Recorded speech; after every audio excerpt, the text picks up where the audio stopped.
Jika semua ibadah disampaikan kewajibannya kepada Nabi melalui malaikat Jibril.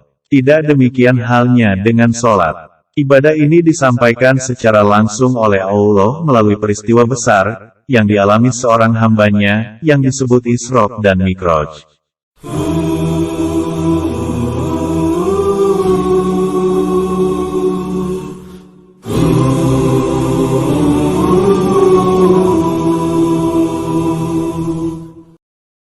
Jika semua ibadah disampaikan kewajibannya kepada Nabi melalui malaikat Jibril. Tidak demikian halnya dengan sholat. Ibadah ini disampaikan secara langsung oleh Allah melalui peristiwa besar, yang dialami seorang hambanya, yang disebut Isra dan Mi'raj.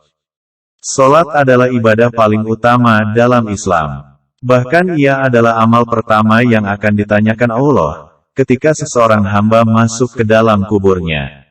Begitu penting sholat di antara amal ibadah ini, maka seorang muslim diwajibkan mengerjakannya 5 kali sehari semalam, ditambah lagi dengan sholat-sholat sunnah. Jika pada ibadah lain kewajibannya disyaratkan adanya istitoah atau kemampuan seperti haji dan zakat.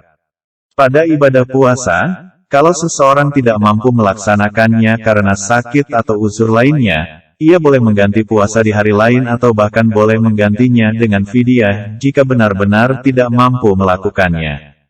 Seperti jika seseorang sakit parah atau berusia lanjut.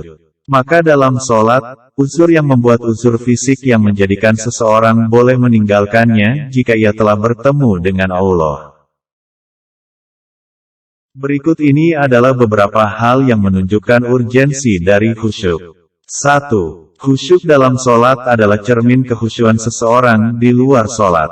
Khusyuk dalam sholat adalah sebuah ketundukan hati dalam zikir dan konsentrasi hati untuk taat, maka ia menentukan nataij atau hasil-hasil di luar sholat.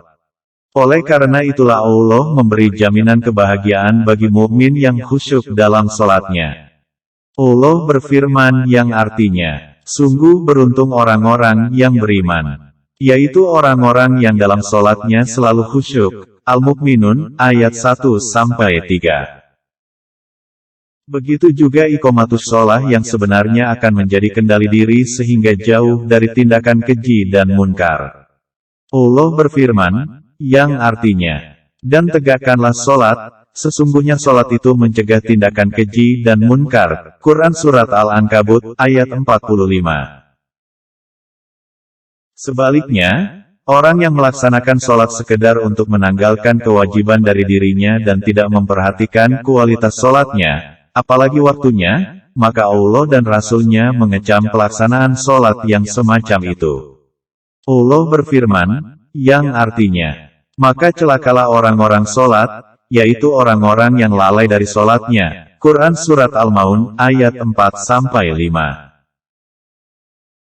Sholat yang tidak khusyuk merupakan ciri sholatnya orang-orang munafik.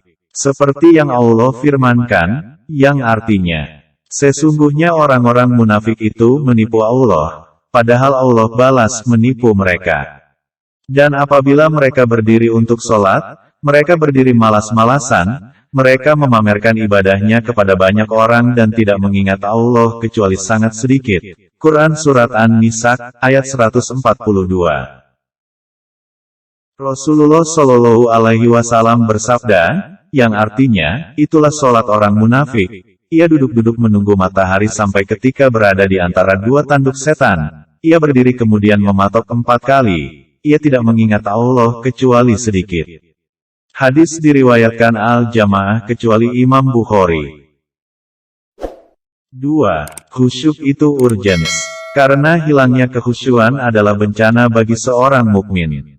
Hilangnya kekhusyukan dalam sholat adalah musibah bencana besar bagi seorang mukmin. Ini bisa memberi pengaruh buruk terhadap pelaksanaan agamanya, karena sholat adalah tiang penyangga tegaknya agama.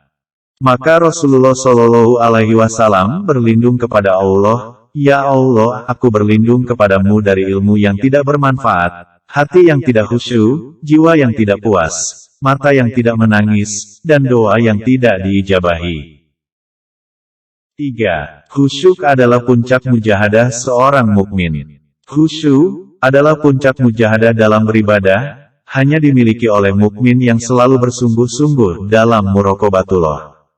Khusyuk bersumber dari dalam hati yang memiliki iman kuat dan sehat. Maka khusyuk tidak dapat dibuat-buat atau direkayasa oleh orang yang imannya lemah. Pernah ada seorang laki-laki berpura-pura sholat dengan khusyuk di hadapan Umar bin Khattab radhiyallahu anhu. Dan ia menegurnya, "Hai pemilik leher, angkatlah lehermu." Khusyuk itu tidak berada di leher namun berada di hati.